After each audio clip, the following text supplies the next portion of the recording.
Você está animado de estar aqui hoje? Você está feliz?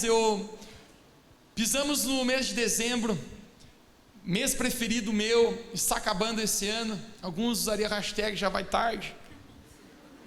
Mas sabe uma coisa que eu creio, que o melhor de Deus para a nossa vida ainda está por vir. O melhor que Deus tem para cada um de nós ainda vai acontecer. Você pode declarar isso com muita alegria para alguém perto de você e dizer: o melhor que Deus tem para ti ainda está por vir. Nós cremos isso com todo o nosso coração e declaramos essa palavra. 2020, onde tivemos a propósito Revo Church em família. Quem sabe que faz algum barulho aqui? Foi muito especial e acredito que fomos fortalecidos no Senhor. Falamos que 2020 foi um grande desafio, mas em tudo, como o apóstolo Paulo diz, nós temos visto que o Senhor tem nos sustentado, e em tudo nós podemos ver a mão e a graça de Jesus. No meu coração, gente, cada dia mais cresce aquele sentimento que a Bíblia nos fala: se o Senhor não edificar a casa, em vão trabalha aqueles que estão edificando. Esse é o teu sentimento também, em apenas entender: se não for Jesus na minha vida, se Deus não me ajudar, meu próprio esforço não é o suficiente para me manter. Então, querido, nós cremos que Jesus, Ele edifica a nossa vida e Ele tem edificado a nossa casa do nosso coração. Você crê? Você pode dizer amém? Amém. Vamos lá, gente. Quero ir a nossa mensagem hoje. Hoje de manhã eu acordei e Jesus já me pegou de jeito. Quem aqui algum dia você já foi pego de jeito por Jesus? Eu acordei, era por volta de 6 e pouco da manhã, e no meu coração eu senti uma presença de Jesus tão maravilhosa, e Deus começou a falar ao meu coração. Eu já chorei muito hoje cedo. Na reunião de hoje de manhã nós já choramos, e talvez hoje à noite a gente vai chorar mais um pouco. Se você passou muita maquiagem, as mulheres, a propósito, nunca aconselho passar tanta maquiagem para vir na Revo Church, pode ser que venha borrada no final. Estou brincando. Mas eu creio que hoje Jesus tem algo para nós. Então eu quero motivar você não apenas a ouvir, mas você deixar que as palavras entrem no seu coração hoje. Você deixe que isso gere vida dentro de você. E eu não sei quanto a você, mas eu estou sedento e faminto para aquilo que Jesus tem para nós. Eu quero ter um encontro com Ele aqui nessa noite. Você quer ter um encontro com Ele aqui nesse lugar? Eu quero começar lendo um texto. Esse texto está na Bíblia, no livro de 2 Timóteo, capítulo 1, no verso 6. Esse texto vai ser o norte da nossa mensagem hoje. 2 Timóteo, capítulo 1, 6. Se você trouxe a sua Bíblia, você pode abrir comigo e diz assim: por essa razão, torno a lembrá-lo de que mantenha viva a chama. Você pode repetir comigo com bastante empolgação hoje: mantenha viva a chama. 1, 2, 3. Do dom de Deus que está em você. Mantenha viva a chama. O tema da minha mensagem nessa noite é: mantenha o fogo aceso. Mantenha o fogo aceso. Você pode dizer para 2 pessoas que estão perto de você: mantenha o fogo aceso. Mantenha o fogo aceso. Feche seus olhos, vamos orar mais uma vez comigo. Querido Jesus, nós te agradecemos por essa noite. Pedimos que agora a sua presença possa se manifestar nesse lugar. Nós te agradecemos, Jesus, por estarmos na tua casa. Tua presença é tão real aqui. E nós não estamos aqui para participar de mais de uma reunião, de mais uma palestra, de cumprir uma rotina. A gente está aqui para se encontrar com Deus vivo, com o Espírito Santo que está aqui nessa noite. Nós abrimos o nosso coração e pedimos que nossa vida possa ser uma boa terra. Você pode dizer comigo: diga: Jesus, eu quero ser uma boa terra para a semente da tua palavra nessa noite, em nome de Jesus. Se você crê nisso, você pode dizer amém e dar um sorriso lindo para Jesus. Uma das minhas comidas preferidas é churrasco. Vamos lá, quem gosta de churrasco? Os homens se manifestam imediatamente. Churrasco, gente, pensa num camarada que gosta de uma carninha. Eu não sei se alguém está com fome hoje, mas eu vou te deixar um pouquinho mais com fome nesse instante. Alguns já estão imaginando: bem que eu pensei que eu deveria fazer um churrasco hoje. Se você não teve no domingo, meio-dia, então estou pensando agora à noite. Mas eu acho que vegetarianos, vocês são muito mais tristes que nós. E eu tenho até muita compaixão e pena da sua vida. Picanha, maminha, alcatra, que ele ali está babando ali já. Filé mignon. Agora existe entrecô, carne maravilhosa. Gente, pensa em alguém que gosta de um churrasco, sou eu. Se você me convidar para um churrasco, dificilmente eu vou dizer, não vou. Você me convida, Mateus, para você conversar, Deus te abençoe. Estou brincando. Mas churrasco é uma coisa boa. E é boa por duas coisas. Primeiro, quando está assando, tem aquela resenha toda, é ou não é? Você fica contando, atualizando, hashtag, colocando o papo em dia. E depois que vai saindo aquela carninha, gente, aí a presença de Deus vai descendo, é ou não é? Você vai ficando cada vez mais feliz. Mas uma das maiores preocupações de um assador, quem aqui é bom assador? Homens assadores? Alguma mulher aqui é assadora de churrasco? Olha, Deus te abençoe, Deus te abençoe. Boas mulheres para casar, homens, olha aqui, né? 2 mulheres já estão na frente das demais, fazem churrasco. Estou brincando. Mas 2 preocupações de um churrasqueiro ou um assador. Primeira, eu acho que é se vai ter carne para todo mundo, sim ou não? Meu pai tem a síndrome do que vai faltar. Ele sempre diz assim, vai faltar, vai faltar. E a mãe sempre fala, meu tanto de carne que tem aí. E sempre sobra no... E o pior é você ter que ouvir a tua mulher, eu falei que ia sobrar, né? Mas é uma das preocupações. Vai dar carne para todo mundo. Será que não vai sair ninguém aqui com fome hoje? E tem uns que comem em dobro, é ou não é? Tem uns que eu confesso, gente, tem uns que dão prejuízo na banca.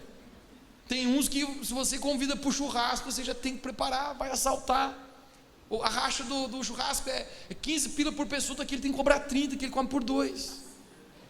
Mas uma preocupação do churrasqueiro também é se vai ter lenha e carvão suficiente para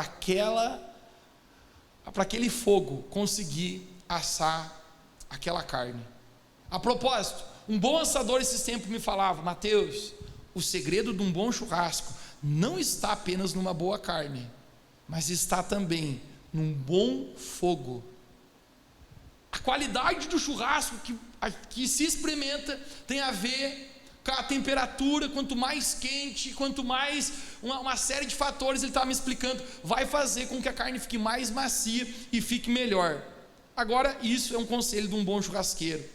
Um dia eu fui participar de um churrasco, e eu não sei se você já teve essa péssima oportunidade, mas o fogo estava se apagando, e o pior, era um feriado, e ninguém achava lugar para comprar, já tinha uns 2, indo no posto, e nada, e começou a dar um desespero naquele churrasqueiro, e a palavra que ele falava, esse amigo meu, eu nunca me esqueço, ele falava assim, se o fogo apagar, já era. Então ele dizia, não cara, fica tranquilo, vai dar. Ele falou, se o fogo apagar, já era. E quando a gente viu que aquela carne ainda estava muito mal passada, e não era o suficiente para a gente conseguir comer, e o fogo já estava, ele começava a olhar para tudo assim, e falou, o que nós vamos usar aqui? E de repente, a gente estava só os homens naquele recinto, a esposa dele tinha se retirado, e ele falou assim, essa sala de jantar tem 6 cadeiras. Se eu pegar uma, minha mulher nunca vai saber. 5, nunca vai notar. Eu falei, tem 3 hashtags possíveis nesse momento. Primeira hashtag, vai que cola, eu pensei. Segunda hashtag, eu pensei comigo, vai que né. E a terceira hashtag que eu imaginei, vai dar ruim. Eu falei, a mulher tua vai descobrir, ela vai botar fogo em você, rapaz. Se você pegar essa cadeira dela, ele falou, não, mas acho que está velho. Gente, ele pegou a cadeira, quebrou a cadeira e começou a botar no fogo. Para a honra e glória de Jesus, o churrasco deu certo. Mas eu nunca soube ao certo o que aconteceu com esse cara depois. Eu notei que ele andava um pouco sumido. Depois, né, talvez a mulher dele botou fogo nele. Mas mantenha o fogo aceso. Você pode dizer comigo, mantenha o fogo aceso? 1, 2, 3. Todos nós estamos aqui porque um dia Deus acendeu um fogo de amor dentro do nosso coração. Que dia foi esse? O dia que você ouviu falar do amor de Jesus você sentiu um toque, você sentiu as palavras de Deus, que é muito mais profundo do que o nosso intelecto, mas ela vem direto ao nosso coração. A Bíblia fala que a sua palavra é viva. E esse dia, você entregou teu coração, você entregou a sua vida a Jesus, tu recebeu como Senhor e Salvador da sua vida. Deixe-me ver sua mão se você recebeu Jesus como Senhor e Salvador da sua vida. Esse dia brotou um fogo de amor dentro do nosso coração. Efésios 2, capítulo 2, verso 1, diz que nós estávamos mortos em nossos delitos, em nossos pecados, porque o pecado gera morte, a Bíblia fala, mas Deus nos deu vida com Cristo Jesus. É isso que aconteceu conosco. Se o nosso espírito estava morto, quando nós encontramos Jesus, ele passa a se tornar vivo pelo poder que existe em Cristo.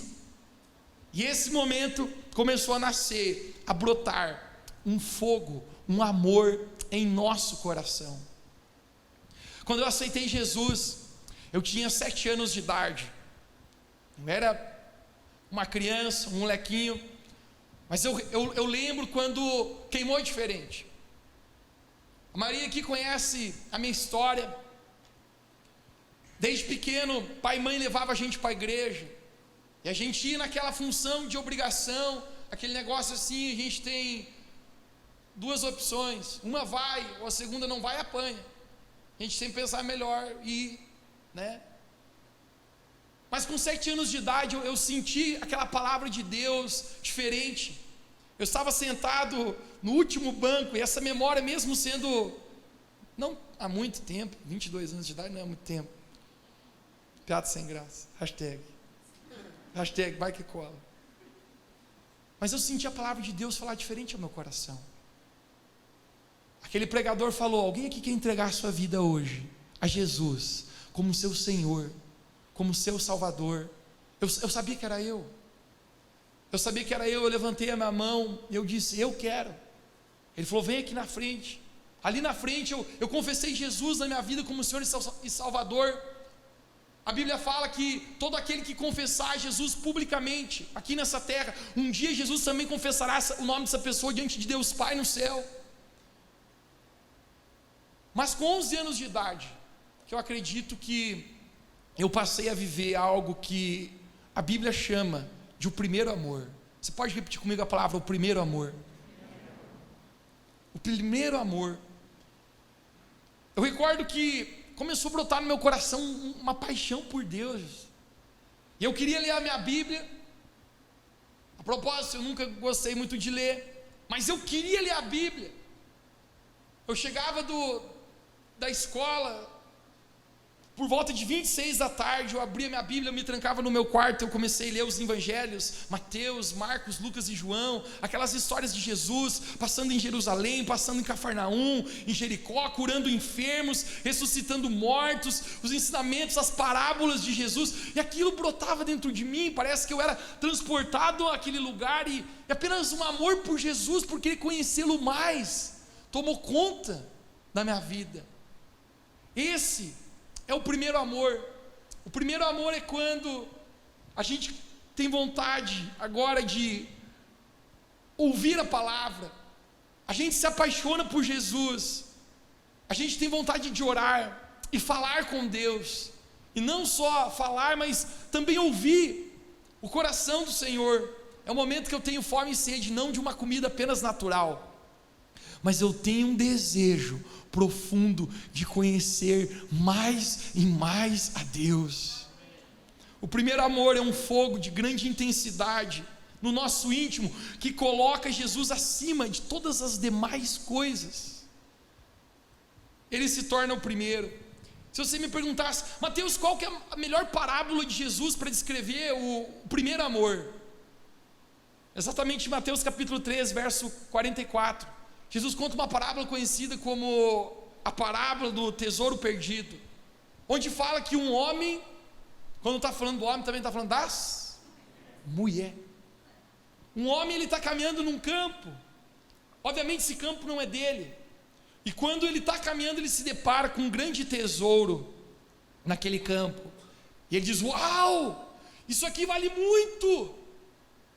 É como se você encontrasse o bilhete da Mega Sena, da virada do ano, vezes 10, naquele campo, e ele diz: esse campo não é meu, mas eu vou e eu vendo tudo que eu tenho. Jesus fala, ele vende tudo que tem para conseguir comprar esse campo, e diz com muita alegria, isso se torna o seu maior tesouro. Quando nós encontramos ao Senhor, esse tesouro é Jesus.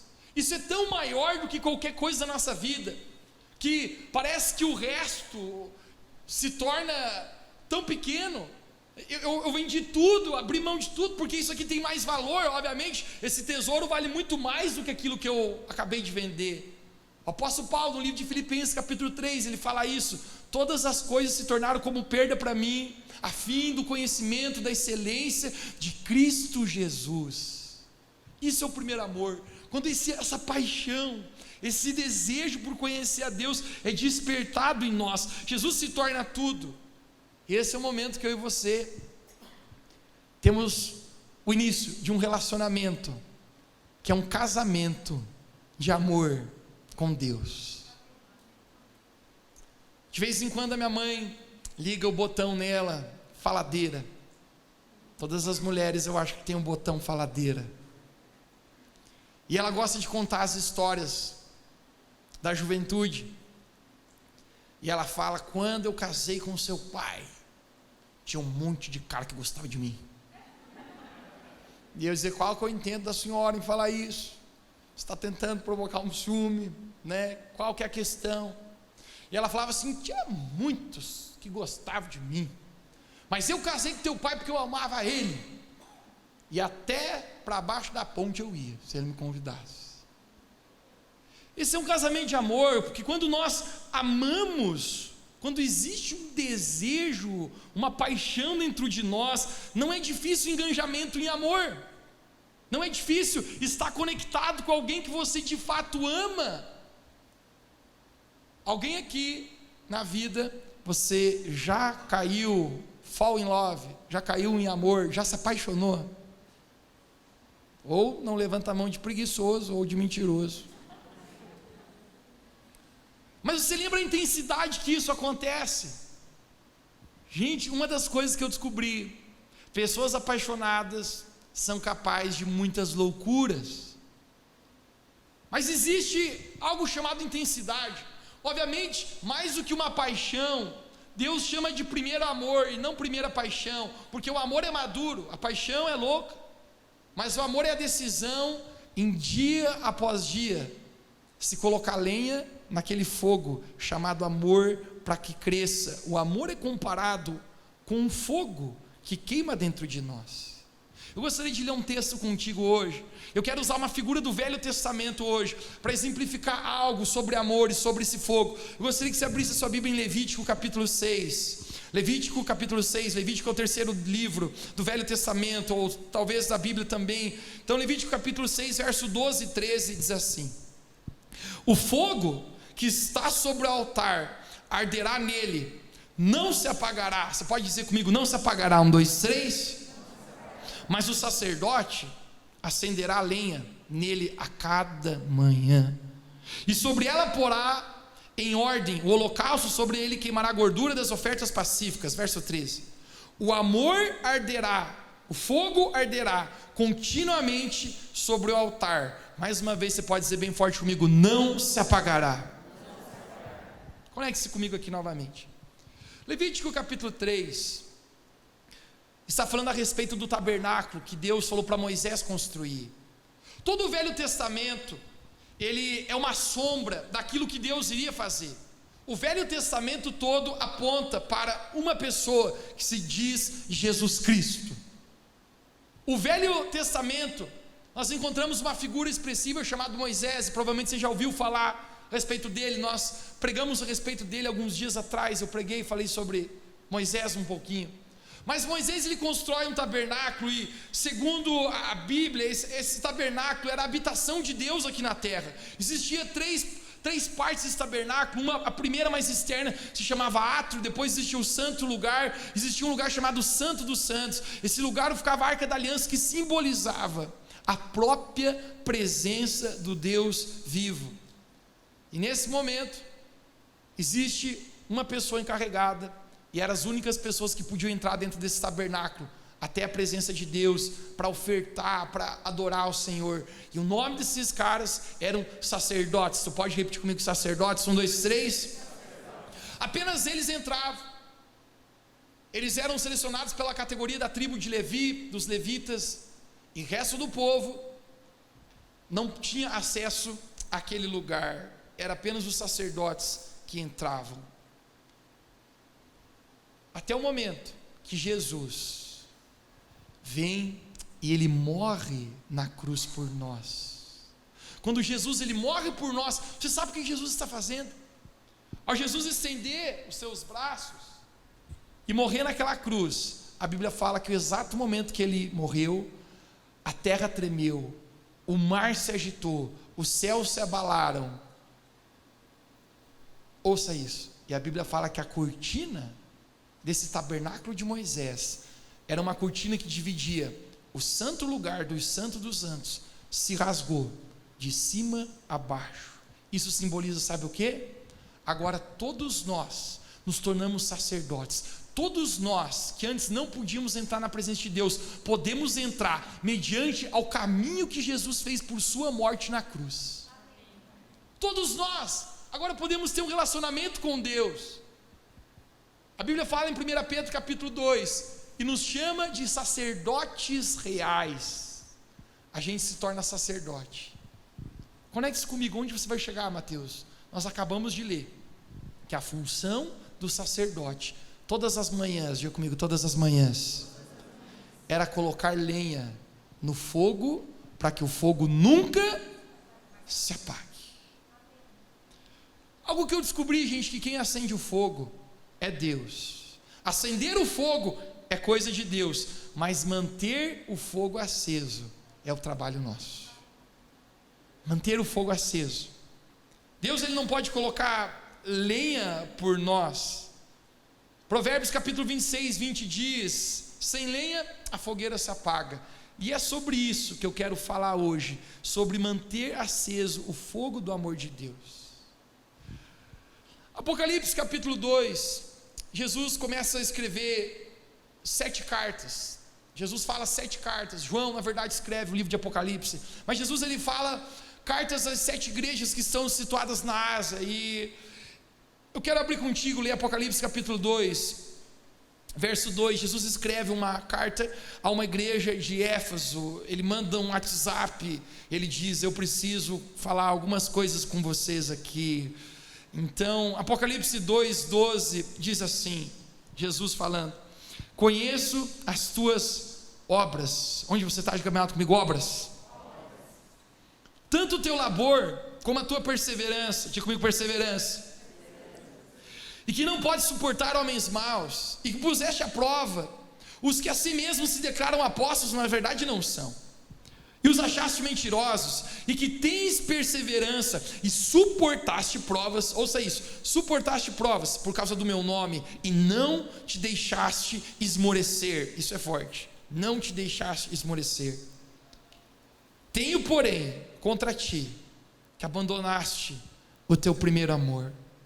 Lembra-te agora de onde caíste, arrependa-te e volta à prática das primeiras obras, senão venho a ti e moverei o teu lugar, o teu candeeiro, caso não te arrependas. Olha para mim novamente.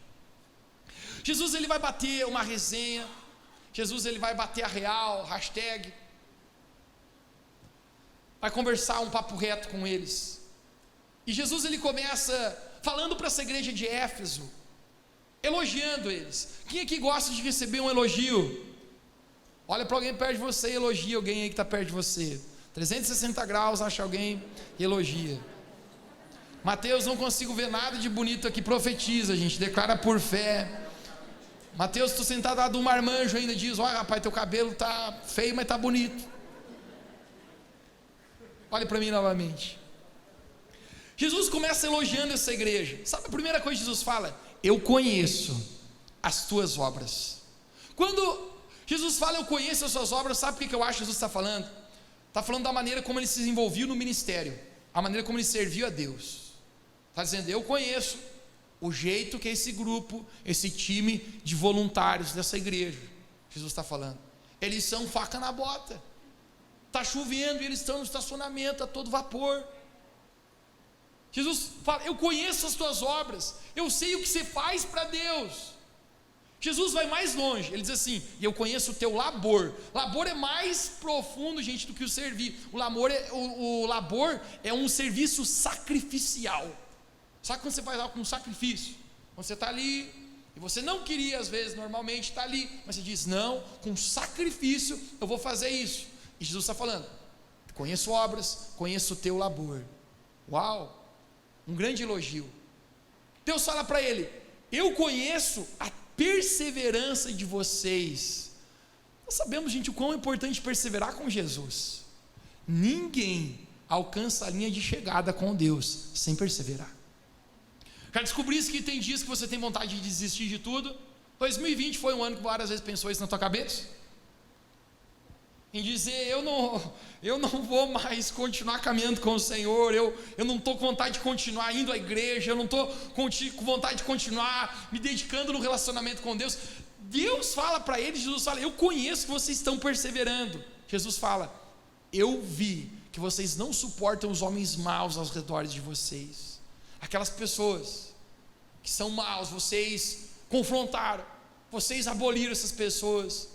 Jesus está falando uma série de características, e ele continua elogiando, ele fala, suportaste provas por causa do meu nome, e agora é o momento, gente, que sinceramente falando, eu acho que Jesus está falando, eu acho que vocês passaram por muita dificuldade, por minha causa, sinceramente falando, eu acho que é perseguição. Hoje, nós aqui no Brasil, nós somos livres para professar nossa fé. Se prepare, querido, se um dia vir perseguição. Não vou entrar nisso aqui agora, mas já ouviu uma hashtag que tem subido chamado cristofobia? A nossa fé incomoda pessoas, a nossa pureza, os nossos valores, o fazer certo incomoda quem está fazendo errado. Aquela época tinha perseguição, a gente lê o livro de Atos inteiro, falando a respeito de pessoas que foram martirizadas por Jesus. Já foste na Itália, no Coliseu? Eu também não. Mas diz que aquele lugar era usado para colocar cristãos ali, para lutar com feras, obviamente eles eram mortos. Dos 12 discípulos de Jesus, apenas João foi o único que não foi martirizado pelo Senhor, o resto todos morreram, martirizados por Cristo. Deus está falando para eles, eu conheço que vocês têm suportado provas em meu nome. Querido, quando eu consigo ver isso aqui, eu estou vendo de um alto nível de igreja, eu estou vendo um nível que talvez nós pensamos, comparamos do lado de igreja dele, pensando, nós, Revo Church, comparado com a igreja de Éfeso, nós estamos mal, hashtag deu ruim para nós. Você sabe qual é a última elogio que Jesus dá para essa igreja? Fala assim, vocês não esmoreceram. Gente, não esmorecer, quantas pessoas eu vi esmorecer, querido, nessa pandemia, pessoas que estavam caminhando bem com Deus e pararam de correr. Jesus falou, vocês não esmoreceram. Desânimo, gente, bate na nossa porta, muitas vezes. Decisão está nas tuas mãos, se você quer esmorecer, ou se você quer confiar que Deus vai te sustentar. As características dos elogios, parece que Deus não poupa para eles, mas de repente, Jesus ele solta uma, eu tenho porém contra ti uma coisa, tem uma coisa que não desceu, tem uma coisa que é o principal erro, e Jesus fala, vocês abandonaram o primeiro amor, o primeiro amor. Todo amor, gente, quando nasce, ele nasce por um fogo.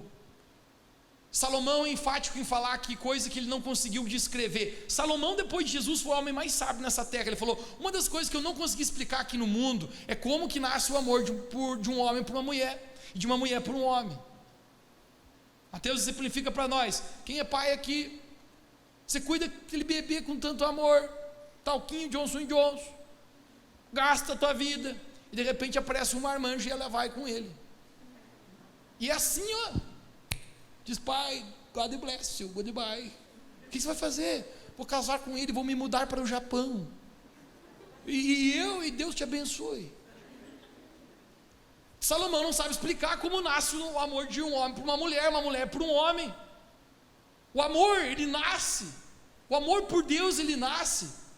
Agora o amor, gente, ele não se mantém se não for colocado dia após dia. Nós lemos em Levítico capítulo 6, todas as manhãs, lenha sobre aquele fogo. Você já ouviu muitos casais falando? Como eu tenho conversado com tantos, e uns falam: Mateus, parece que o nosso relacionamento caiu na mesmice, a gente não se ama mais. Querido, o amor, ele nasce genuíno, e é uma decisão. Mas deixe-me falar para você, o amor só é mantido através de dia após dia, colocando lenha. O nosso amor com Deus, ele é mantido, mesmo depois que ele nasceu, dia após dia, quando nós vamos colocando lenha, e o fogo não vai se apagando. Se o amor é um fogo, quanto mais lenha eu coloco, mais esse amor cresce. Mas pelo contrário, se nós permitirmos com que as coisas desse mundo tirem o nosso lugar de colocar essas lenhas, o nosso amor começa a esfriar. E esse é o momento que eu quero falar para ti 3 coisas, 3 razões que eu descobri que fazem o nosso amor por Deus se esfriar. Mateus capítulo 24, verso 12, fala: por se multiplicar a iniquidade, o amor de muitos esfriará. O amor de muitos esfriará. Iniquidade, Mateus, o que é iniquidade? Pecado. Jesus, ele já profetizou que o pecado, gente, ia se multiplicar. O que é multiplicar? É uma praga. 2 vezes 2 é 4. Já viu o problema que 4 vezes 2 já é 8? Jesus, ele falou: o pecado vai se multiplicar na terra. Gente, você já descobriu que o pecado tem se multiplicado cada vez mais? Sempre atrás eu via 2 tiozão conversar, 2 tiozão gospel. Eles falam assim: Mateus, hoje em dia até está mais fácil pecar que antigamente. Antigamente tinha menos oportunidade para pecar. E eu falei: hashtag conte-me mais. Qual que é essa tua teoria? Ele falou: não sei, mas a coisa está louca hoje. E um deles falou assim: pensa comigo, pornografia. Quando nós era guri, se nós queríamos ver uma mulher pelada, ele falava, a única chance era a gente ir até uma banca de revistas e ter que encarar uma baita vergonha em dizer para atendente me ver uma revista de mulher pelada. Ele falou: só de pensar nisso eu já ficava vermelho e já desistia. Hoje, você abre o seu celular e com um clique você tem acesso a tudo isso. Antigamente, para você se prostituir, você precisava remar. Hoje você tem aplicativos que você entra e você marca encontros de que você, pessoas que têm relações sexuais com outras pessoas que nem sequer sabem o nome e nunca viu na vida. Querido, a Bíblia fala que pelo pecado se multiplicar, o amor de muitos iria se esfriar. O pecado, gente, ele sempre esfria o nosso amor por Jesus. Aquela paixão que nós tínhamos pelo Senhor, ela começa a ir embora, porque o pecado rouba o amor. A nossa capacidade de desfrutar Deus tem a ver com o nível de pureza que a gente vai chegando com o Senhor Jesus. Apocalipse 3:11, verso B, diz assim: guarda o que tu tens, para que ninguém te roube. Quando fala essas palavras, eu acredito que não está falando para a gente guardar dinheiro. Eu acredito que não era algo que podia ser roubado natural, mas eu acho que Jesus está dizendo: guarda o teu amor, guarda o amor que tu tens, para que esse mundo não roube, para que ninguém roube de você essa paixão, esse amor, esse desejo por Deus, esse relacionamento, esse primeiro amor que brotou no seu coração. A segunda razão, porque eu acredito que o amor esfria, é a falta de profundidade. Semana passada nós falamos a respeito da parábola do semeador, quem lembra? Sobre a maneira como a palavra de Deus é semeada, e Jesus fala a respeito de 4 tipos de solo que caem sementes, e um delas, eu não sei se você lembra, mas caía exatamente à beira do caminho, e aquele solo, ele não era profundo, e nascia planta, mas logo morria. A razão por que Jesus fala que se aborta o propósito divino é pela falta de profundidade nesse solo. E esse é o momento que eu descubro, gente, que uma das piores erros que nós podemos fazer na nossa vida é não se aprofundar no relacionamento com Deus. Já ouviste falar do crente domingueiro? Nos domingos eu bato um bom cartãozinho.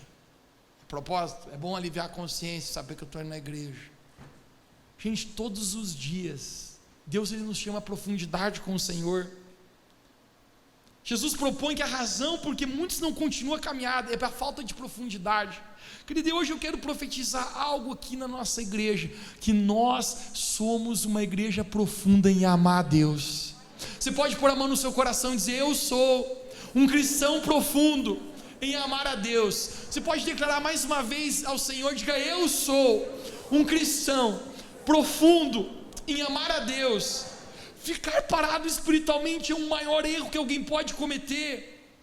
A cada dia eu preciso ser um pouquinho mais santo, a cada dia eu preciso me comprometer um pouquinho mais, a cada dia eu preciso amar um pouquinho mais ao Senhor, a cada dia eu preciso ter mais entendimento da sua palavra, um pouquinho mais. A estratégia do inimigo é te manter no raso. Com Jesus é no fundo que acontecem as coisas. Você já viu aquelas pessoas que vão até a praia e só querem molhar os pés? Vamos entrar na água.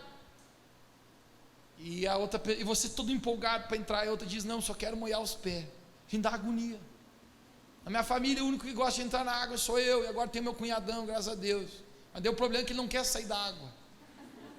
O cara é surfista e para tirar ele da água, rapaz, é ruim. Mas várias vezes eu dizia: vamos entrar na água, porque tem ninguém que entrar sozinho, sim ou não? Senão você fica boiando sozinho lá atrás, no fundo.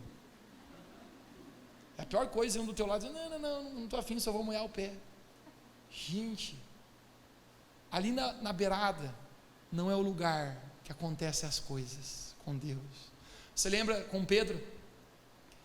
Quando Jesus sobe no barco de Pedro, Pedro tinha pescado a noite inteira e não tinha pego nada.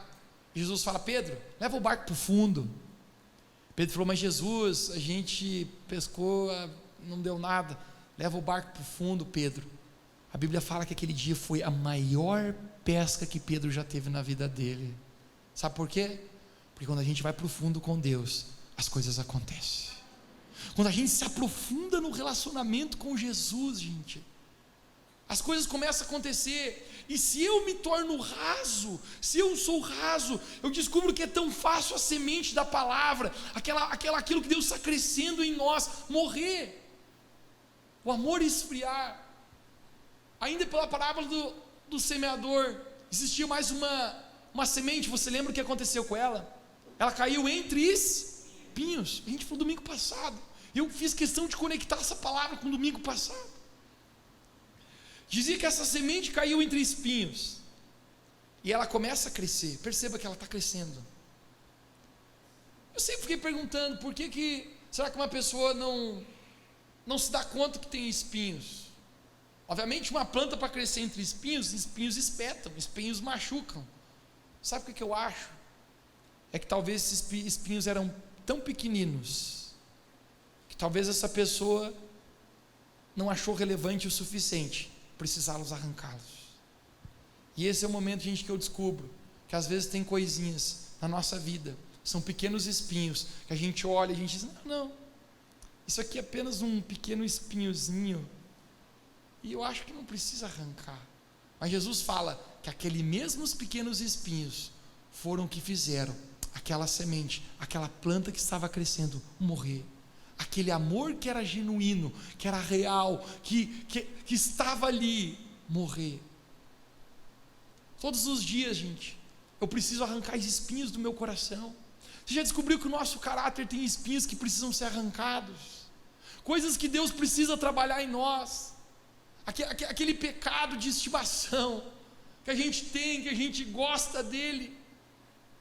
Aquela predisposição que você tem para se ofender, que qualquer coisa que te contraria ou diz não para você, você diz, ai, me cuide, não brinco mais. Nós precisamos arrancar os espinhos, porque senão esses espinhos, que hoje são pequenos, eles crescem e eles roubam o nosso amor, o nosso primeiro amor, aquela paixão, aquele prazer pelo Senhor Jesus. O amor esfriou. Já sentiste seu amor frio? Essa manhã Jesus me acordou e Jesus falava para mim, Mateus, volte para o primeiro amor. O lugar onde vocês não podem sair. Mateus, pode ser uma igreja tão intensa em trabalhar, tão intensa em fazer tantas coisas, em evangelizar, em ganhar pessoas, mas o lugar que Deus nos quer, irmãos, é um lugar de primeiro amor com Jesus. O próprio Jesus propõe o caminho de volta, o caminho de arrependimento e o caminho de restauração. Eu quero abrir mais uma vez em Apocalipse capítulo 2, 5, nós já lemos, mas eu quero abrir mais uma vez, e eu estou encerrando com isso. Apocalipse 2, 5 diz, Jesus, lembra-te, pois de onde caíste, arrependa-te, e volta às práticas das primeiras obras. Lembra-te de onde caíste, arrependa-te, e volta-te à prática das primeiras obras. A primeira coisa que Jesus fala é: lembra da onde caíste. Lembra-te. Querido, a gente tem pessoas aqui hoje que você precisa lembrar o teu primeiro amor com Jesus. Eu comecei a lembrar a gente nessa manhã, o meu primeiro amor por Jesus. Quando eu trocava, cara, um filme para ler a Bíblia. Não que seja errado ver um filme, cara, mas quando eu sentia mais prazer em ler a minha Bíblia do que simplesmente as coisas desse mundo. Eu comecei a lembrar quando fazia as loucuras de amor por Jesus, quando eu fiz um propósito de orar todos os dias das 3 às 5 da manhã, cara, no inverno matador de Lages, que você sabe como é. Eu saía da minha cama debaixo das cobertas já orando em línguas. Eu já saía pensando, Jesus, mãe. Eu ia até a minha sala da minha casa, eu me ajoelhava, e ali eu ficava aos pés de Jesus, porque o prazer nosso está no Senhor. Nosso prazer, gente, não vem das coisas desse mundo. Nosso prazer, gente, não está na terra. Nossa alegria não está aqui. Jesus falou: passarão os céus e a terra, mas minhas palavras jamais passarão. Não, cara, a gente não pode viver essa vida com os olhos aqui. A gente tem que viver a nossa vida com os olhos da eternidade. A gente tem que viver a nossa vida para o momento que a gente vai estar diante de Deus. Eu me lembro a loucura de amor que eu fiz por Jesus. Eu gosto muito de Guaraná Antártica. Eu acho que Guaraná Antártica vai ter no céu. Agora, depois, um pouquinho mais velho, a gente descobriu que o refri não faz tão bem, e que também faz crescer coisas indevidas. Mas antes não tinha esse problema, e a gente metia bala no refri mesmo. E Deus falou para mim assim: quanto você gosta desse Guaraná aí? Você gosta mais desse Guaraná ou de mim? Eu falei: não brinca com coisa séria, Jesus. E eu falei: tu quer? Eu vou. Ele tem coisa que Deus, falei domingo passado, para quem Ele ama, Ele pede tudo. Quando Jesus viu o jovem rico, a Bíblia fala que Jesus o amou, e porque Jesus o amou, Jesus pediu tudo. Eu falei: bora. Fiquei 1 ano, gente, sem tomar Guaraná Antártica. Loucura de amor, simplesmente porque existia aquela paixão, cara, aquele desejo de ler ler a Bíblia, de conhecer a Deus, cara, tá na igreja, cara, que alegria isso aqui. Jesus falou: lembra-te da onde você caiu, lembra-te das primeiras obras, daquele amor que tinha tão grande dentro da sua vida, onde você sonhava comigo, onde você saía domingo da igreja pensando: chega domingo que vem de novo, amanhã eu vou ler a minha Bíblia, eu vou orar. Lembra-te da onde você caiu. Quando eu tinha 11 anos de idade e começou a brotar esse amor no meu coração por Jesus, eu li na Bíblia a respeito de jejum. Eu não sabia muito ao certo como isso funcionava, mas eu falei: se jejum é um lugar de consagração, é um lugar de mais longe, eu vou fazer isso, porque eu quero ir mais perto de Deus. E eu propus: vou fazer um jejum de 3 dias, ia ficar assim, meu Nesquik, sem a minha farinha láctea da manhã, e se você recorda, sucrilho Kellogg's, nunca consegui pronunciar o sobrenome do Tigrão lá. Mas eu fiquei 3 dias em jejum, cara, buscando a Deus, orando. Minha mãe olhou para mim: você sabe o que está fazendo, guri? Falei: mãe, mais ou menos, mas apenas sinto que eu quero ir mais longe, em conhecer esse amor que tem derramado sobre a minha vida. Esse desejo pelo primeiro amor vem quando você conhece o quanto Ele ama você, quando você descobre o quanto que Ele ama. E esse amor é tão cativante. Eu prometo para você, as coisas desse mundo perderão a graça para ti, porque é tão maior esse amor, esse cativar de Deus.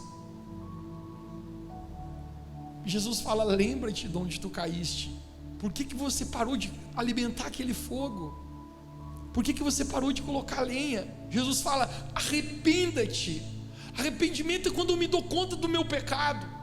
Existe hoje algo tentado sido pregar, uma filosofia errada, onde alguns dizem em quebrar o ensino sobre arrependimento, a necessidade de arrependimento para se aproximar de Deus. A palavra de Deus fala: se nós confessarmos nossos pecados, se nós nos arrependermos, Ele é sempre fiel e justo para nos perdoar. Mas eu e você precisamos arrepender do lugar onde nós saímos, que nunca deveríamos ter saído. Jesus falou: arrependa-te. Arrependimento é quando eu decido mudar de atitude, é quando eu decido: Deus, isso aqui me separa de Ti, isso aqui rouba o meu amor por Ti, então eu não quero.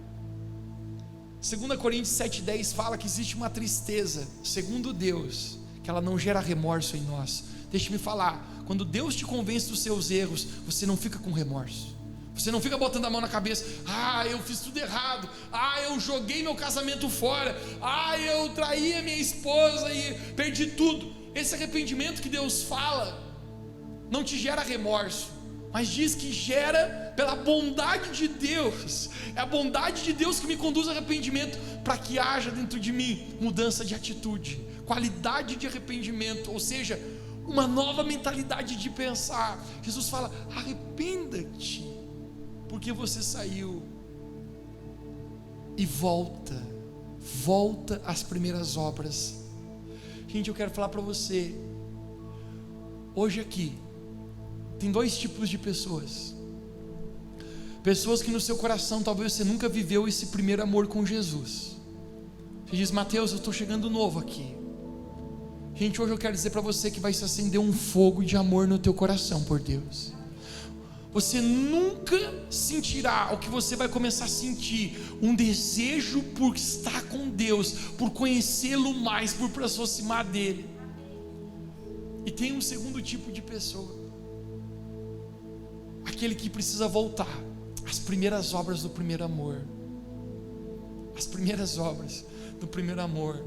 Cara, hoje quando Deus me acordou às 6 e pouco da manhã, eu só sentia no meu coração essa voz dizendo: Mateus, volte ao lugar de primeiro amor. Volte ao lugar onde estar comigo é mais importante do que o que você está fazendo. Volte ao lugar que a minha presença é aquilo que mais importa na sua vida. Lembra-te de onde caíste, volta às primeiras obras. Quando eu comecei a servir a Jesus, gente, na igreja, a primeira coisa que eu fiz na casa do Senhor foi arrumar as cadeiras da igreja. As cadeiras não eram posicionadas bonitas assim como a gente tem, eram cadeiras de plástico. Eu ia arrumando uma a uma, tentando fazer do melhor, e Jesus estava me lembrando isso nessa manhã. E Jesus falava: Mateus, você lembra a paixão que você fazia isso? Não era apenas cadeiras, não era apenas um ofício, mas Jesus começou a me lembrar, gente, cada cadeira que eu colocava, eu botava uma cadeira ali, e eu dizia: Jesus, eu não sei quem vai sentar aqui hoje, mas eu oro, Jesus, eu quero orar agora para a pessoa que for sentar aqui, que ela receba o seu amor, que ela se encontre com o único Deus, que é o caminho, a verdade e a vida. Eu ia para outra cadeira, e eu não apenas arrumava aquela cadeira, mas eu dizia: Jesus, eu também não sei quem vai sentar aqui, Jesus, mas eu oro que essa pessoa conheça o teu amor, que essa pessoa seja salva. Cadeira a cadeira, eu ia orando por cada um. Aquele apenas existia uma paixão por salvar os perdidos, por amar Deus. Deus falou: Mateus, volte esse lugar de primeiro amor. Hoje eu apenas sinto, querido, Deus nos chamar. Eu acho que já fazem 3 semanas ou um mês que você tem visto para onde Deus tem tentado nos levar como igreja aqui. A um lugar de amor, a um lugar onde a presença dEle é maior que tudo. Amarás o Senhor teu Deus de todo o teu coração, de toda a tua alma, de toda a tua força e de todo o teu entendimento. Eu acho que esse amor que o Espírito Santo quer despertar em nós, o primeiro amor, a nossa relação com Deus nunca foi para ser fria, nunca foi para a gente entrar no modo automático da rotina, mas foi para a gente carregar isso, esse tesouro que a gente encontrou. E eu vendi tudo, porque nada se compara a esse tesouro chamado Jesus Cristo.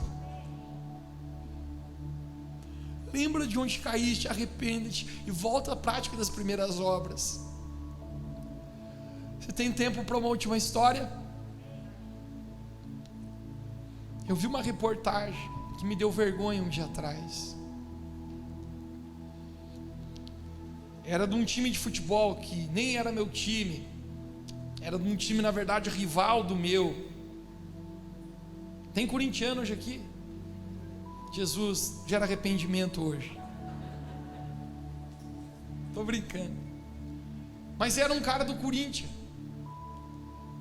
e o Corinthians tinha perdido novamente. Estou brincando. O Corinthians tinha perdido e, gente, era um morenão assim, alto assim, nego geladeira, sabe aquele grandão? Aquele cara bem grandão. E ele chorava na arquibancada, gente. O cara chorava assim, mas não era assim, perdeu. Gente, o cara chorava assim, parecia que ele ia morrer ali. E o repórter chegou assim, falou: que isso, cara? Entrevistando ele: por que você está chorando tanto pelo time? O ano que vem tem mais. Não se preocupa, cara, é só um jogo de futebol. Gente, eu nunca me esqueço, esse negão levantou o rosto assim, chorando. Tinha água correndo do lado dele. Ele falou: o que, cara? É só um time. Ele falou assim: o Corinthians é minha vida. Cara, quando eu ouvi aquilo lá, Deus falou comigo: Mateus, tem gente, cara, que dá essa intensidade, essa paixão para um time de futebol. O quanto mais, cara, nós deveríamos dar para Jesus, que deu a vida dele por nós. O quanto mais eu e você devemos dizer: o cara, isso aqui é a minha vida, isso aqui é tudo. Esse lugar, gente, de primeiro amor, eu creio que é o lugar que Jesus está nos chamando hoje. Ele está nos chamando: venha ao primeiro amor, venha ao primeiro amor. Hoje, gente, o Espírito Santo, Ele quer levar nós ao primeiro amor em Deus. Se você crê, você pode dizer amém. Você pode se colocar de pé comigo onde você está.